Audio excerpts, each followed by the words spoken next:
ମୁଁ ଯେତେବେଳେ ପିଲା ଥିଲି ଅନେକ ସମୟରେ ଭଲ ଚାକିରିଟେ କରିବି, ଭଲ ଘରର ଗୋଟେ ଝିଅଟେ ବାହା ହେବି। ଆମ ଆଦିବାସୀ ଝିଅମାନେ ଟିକେ ଦେଖିବାକୁ ଟିକେ ସଫା ନୁହନ୍ତି, ସଫା ଝିଅଟେ କେଉଁଠି ଖୋଜିବି। ତା ବାସ୍ତବିକ ବୋଧେ ମୋ ଭାଗ୍ୟରେ ଇଏ ମୟୂରଭଞ୍ଜ ସହିତ ସମ୍ପର୍କ ଯୋଡ଼ି ହେବାର ଥିଲା ଏବଂ ସୌଭାଗ୍ୟ ବି ମୋତେ ମିଳିଲା। ଚାକିରି ଯଦି ମୋତେ ମିଳିଲା ନାହିଁ କିନ୍ତୁ ସୌଭାଗ୍ୟ ମିଳିଲା ଯେ ଆଜି ଆପଣମାନଙ୍କର ସହିତ ସୁସମ୍ପର୍କ ପ୍ରତିଷ୍ଠା କରିବା ପାଇଁ ଗୋଟିଏ ମୟୂରଭଞ୍ଜିଆ ଗୋଟିଏ ସଫା ଝିଅକୁ ବାହା ହେବା ପାଇଁ ବୋଧେ ସେ ସୌଭାଗ୍ୟ ଆପଣମାନେ ମୋତେ ମୁଁ ଯେତେବେଳେ ପିଲା ଥିଲି ଅନେକ ସମୟରେ ଭଲ ଚାକିରିଟେ କରିବି,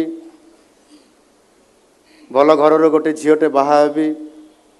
ଆମ ଆଦିବାସୀ ଝିଅମାନେ ଟିକେ ଦେଖିବାକୁ ଟିକେ ସଫା ନୁହନ୍ତି, ସଫା ଝିଅଟେ କେଉଁଠି ଖୋଜିବି। ତା ବାସ୍ତବିକ ବୋଧେ ମୋ ଭାଗ୍ୟରେ ଇଏ ମୟୂରଭଞ୍ଜ ସହିତ ସମ୍ପର୍କ ଯୋଡ଼ି ହେବାର ଥିଲା ଏବଂ ସୌଭାଗ୍ୟ ବି ମୋତେ ମିଳିଲା। ଚାକିରି ଯଦି ମୋତେ ମିଳିଲା ନାହିଁ କିନ୍ତୁ ସୌଭାଗ୍ୟ ମିଳିଲା ଯେ ଆଜି ଆପଣମାନଙ୍କର ସହିତ ସୁସମ୍ପର୍କ ପ୍ରତିଷ୍ଠା କରିବା ପାଇଁ ଗୋଟିଏ ମୟୂରଭଞ୍ଜିଆ ଗୋଟିଏ ସଫା ଝିଅକୁ ବାହା ହେବା ପାଇଁ ବୋଧେ ସେ ସୌଭାଗ୍ୟ ଆପଣମାନେ ମୋତେ ମୋ जदि आपंक आम भिडी भल लगा तेब आम चैनल को लाइक शेयर और सब्सक्राइब करने को जमा भी भूलु नहीं।